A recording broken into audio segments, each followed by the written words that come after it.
The Boys is back this week for its penultimate episode of Season 4, and it's safe to say that the stakes are most definitely at the highest that they've been throughout the entirety of the season. With the virus being proved to have worked, Homelander having the sense of betrayal not only from a colleague but also his son, Starlight being held captive, and Sister Sage now being an individual that's filled with rage and without a need for her plan. Let's jump into the video and break down all that there was to take away from this episode, character by character.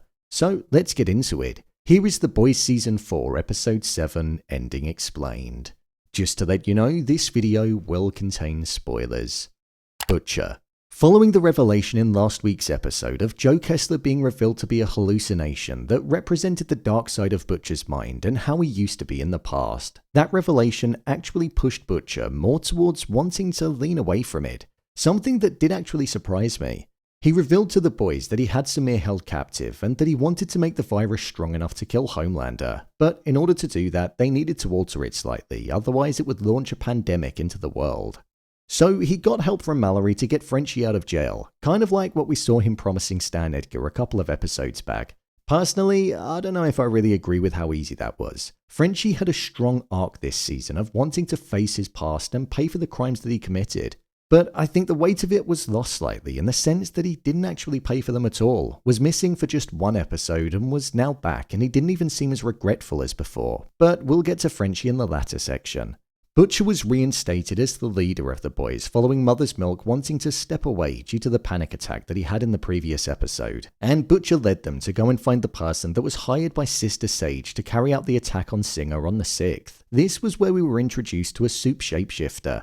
Throughout the entirety of the season, Butcher has been split between wanting to side with Becca's memory and belief system, which is the entire reason he took the more diplomatic approach in not launching a pandemic, and also the dark side, which was Kessler telling him to release the virus and kill all soups, and it was something that was extremely prominent in this episode.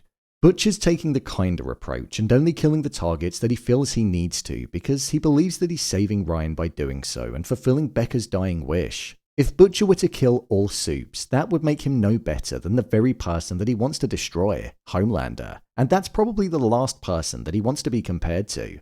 In the closing moments of the episode, we saw that Butcher passed out on the floor of the bar, and Joe Kessler was smiling whilst sitting there. I wonder if this is something that's symbolic of Kessler taking over Butcher's mind moving forward. We know that Kessler comes to fruition most when Butcher is in a blacked out state, so maybe in the finale we're going to see Butcher essentially being controlled by Kessler, and we might even see exactly what his powers are, something which could lead him to change his plans. Ryan.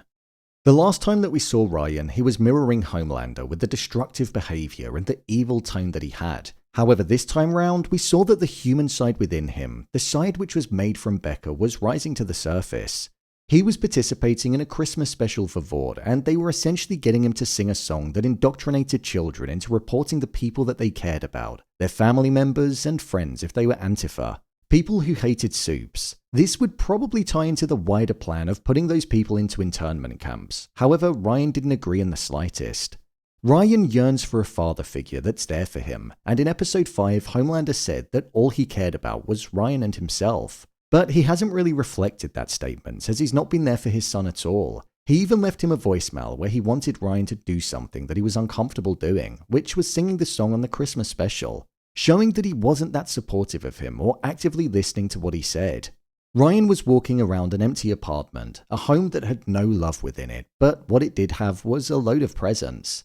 The typical, I'm not there for you, but I'll make up for it in gifts type of parental approach, and that's the last thing that he wants. The fact that he received a gift from Butcher, which was a photo of himself and Becca together, I think it made Ryan realize what he was missing out on, and that he was actually more in touch with the human side that's within him. With Ryan speaking out on live TV and telling the people watching to not report the people that they cared about because family was the most important thing in the world, there's now going to be a clear divide between himself and Homelander. Homelander wouldn't ever do anything to harm his son, but Ryan will most likely seek out Butcher and want to find him. Could we see Ryan actually turn on his father? It could be the case. We don't truly know how strong Ryan is. We don't see him practice his powers that much, but with the glimpses that we have seen, he's a force to be reckoned with. I'd love to see him do something against Homelander, because I think that would be the final thing that would break him beyond the point of having any ounce of humanity left. the loss of the love of his son, and the fact that he tried to hurt him. Starlight. So Starlight wasn't who she seemed to be at the end of the episode. Following the boys going to the hired assassin's apartment, we were introduced to a soup shapeshifter, and man, was that gross. Imagine having to rip off your flesh in order to take on the new form. This person was hired by Sister Sage to take out Bob Singer, which would then mean that the 25th Amendment would be able to come into place and Newman would take over as leader. The shapeshifter escaped and ultimately returned later on in the episode as the person who took a selfie with Starlight, and she then went on to abduct her and then took on the form of her.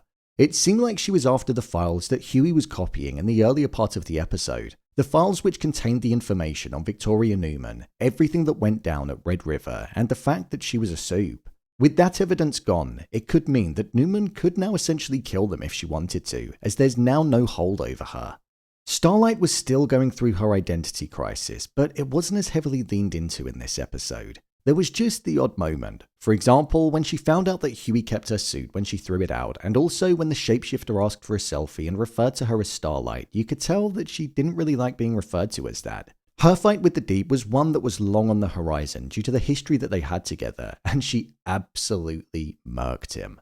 I'm not going to lie, I thought this was going to be the occasion where Annie's powers came back because it felt like it was going to be a life or death situation, but it wasn't the case. I'm presuming now though, because she's held up in the warehouse somewhere, she's going to be forced to try and utilize her powers to escape, because she's probably going to be relying on them to survive. The real question is though, how long will it take for everybody else to realize that it isn't the real Annie that's in front of them? If the shapeshifter's taken on the form of Annie, that means that they're going to be aware of every step that the boys are going to be taking in order to prevent the assassination of Singer, and they'll be able to work around it. Homelander. Homelander just doesn't have a clue, does he? He's a man with all the power, but he doesn't have the brains to use it, and his brain, which was Sage, has now been sent away because he decided to side with Firecracker. This shot of Homelander where the camera was just moving in on him when Sage entered was just perfect. You could see the unpredictability that he had and the threatening nature that he wanted to emit the moment that he laid eyes on her. Firecracker was just feeding his ego, and that was something that he desired for the longest of times, as he hadn't been getting attention like that for a long while, so much so that it even caused him to disregard his son for a while. Firecracker led him to believe that Webweaver was the League, when we knew that he wasn't, but this caused Homelander to go on an extremely large rampage and rip him in half, something that actually made Firecracker look a bit frightened. She hadn't seen that side to Homelander, the brutality that makes up his core, and you could tell in that moment there was a part of her which was riddled with fear. When he found out that A-Train was the League, we saw a side to Homelander that was actually upset over the fact that somebody that he thought he could trust would betray him in that way. Something which really leaned in on that human side that makes up the core of the character, showing that what he did in episode 4 didn't destroy it at all, it just made him bury it deep within. We also saw that he was hurt by Ryan at the end when he went against Wart's beliefs and when he spoke about Becca being with Butcher and how they were once in love. Homelander is probably on the cusp of being the most alone that he's ever been and in the least control that he's ever had, which essentially makes him a ticking time bomb. His son betrayed him, A-Train betrayed him, he felt like Sage betrayed him, and the only person he now has around him is subpar when it comes to intelligence and abilities. It's not promising or strong in the slightest, so I think Homelander is just going to take things into his own hands, and that's going to be destructive. Sage had a plan and it was working, but with her now gone, I feel that means that chaos is about to ensue. Homelander lacks the brains for politics, as we saw in the previous episode, and I think he's going to do some irreversible damage in the season finale. A-Train.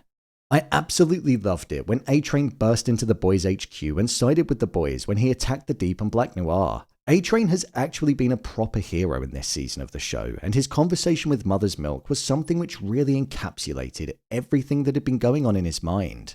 In the previous episode, the kid that looked up at A-Train in awe of the fact that he did a heroic act was something that resonated with all of us, and it did with A-Train too. He said that it was the first time in his life that he actually felt like a hero, and it even made him a bit emotional. His speech was the very thing that also got Mother's Milk back on side and to fight for the cause, rather than running away from it. He's been on this arc of redemption, and with him throwing a punch at members of the Seven in this episode, it showed which side he was now truly on. He even went back to save Ashley and offered to bring her with him, which I thought was a kind gesture, considering he roped her into the secret that he was the League. A-Train removed his tracking chip, fled, and also took his family with him, but does that mean he's untraceable? I don't know.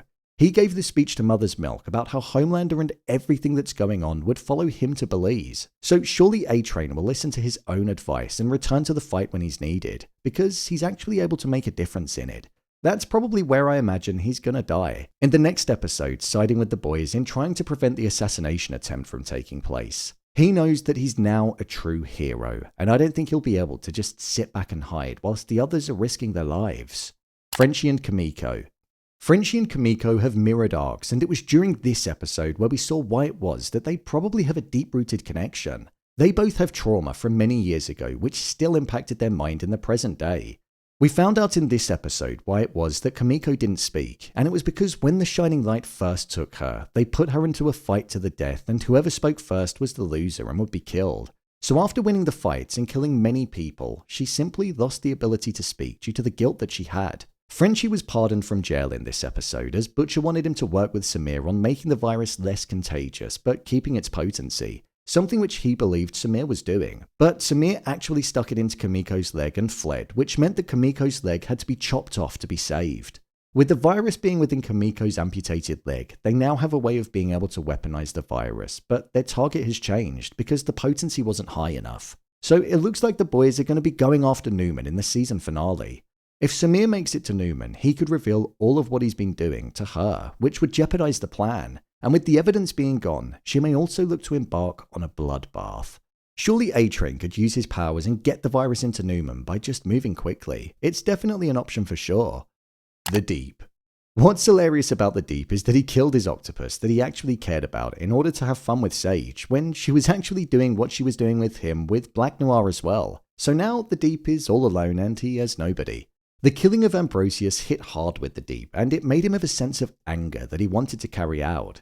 So with Homelander tasking the Deep and Noir to go to the boys' HQ, they intended on killing them. However, they've both proved to be unsuccessful, showing that despite the fact that the Deep and Black Noir were trying to view themselves as superior beings, they were easily defeated.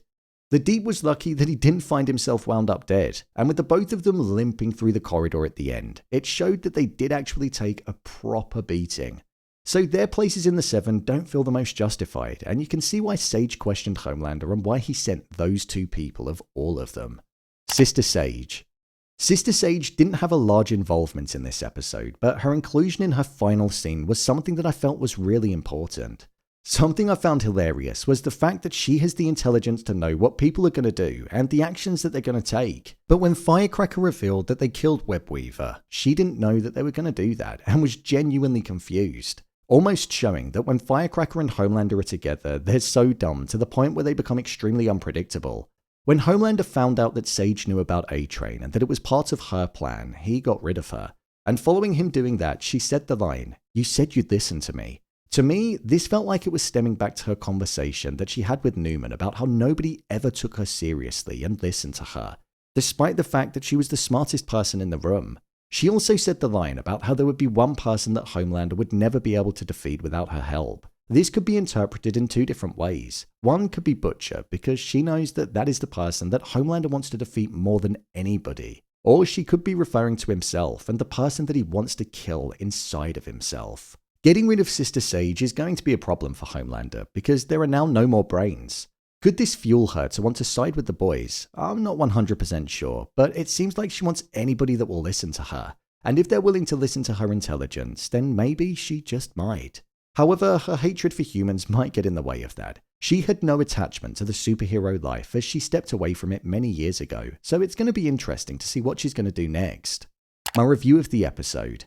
I feel like this was one of the better episodes in this season of the show. I really enjoyed the fight that took place in the boys' HQ, the action with the shapeshifter, plus the hilariously gruesome Homelander and Webweaver scene.